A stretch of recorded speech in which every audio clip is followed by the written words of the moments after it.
GPRS GPRS શબ્દમાં જીનો અર્થ general, પીનો અર્થ packet, આરનો અર્થ radio અને એસનો અર્થ service થાય છે. આમ જીપીઆરએસ શબ્દનું full form general packet radio service થાય છે.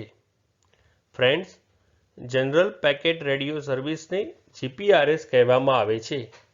તે 2G અને 3G સેલ્યુલર કોમ્યુનિકેશન સિસ્ટમ પર મોબાઈલ કોમ્યુનિકેશન માટે packet oriented wireless data communication service છે. તે જીએસએમ નેટવર્ક માટેની non voice high speed packet switching technology છે અને જીપીઆરએસને યુઝ કરવા માટે જીપીઆરએસ સર્વિસવાળા સિમ કાર્ડની જરૂર પડશે. આમ જનરલ પેકેટ રેડિયો સર્વિસનું સંક્ષિપ્ત રૂપ જીપીઆરએસ છે. ફ્રેન્ડ્સ, ચેનલ ઉપર બીજી વિડીયોઝ છે જે તમે જોઈ શકો છો અને ચેનલને લાઇક, શેર, સબસ્ક્રાઇબ અને કોમેન્ટ કરવાનું ભૂલશો નહીં. Thank you.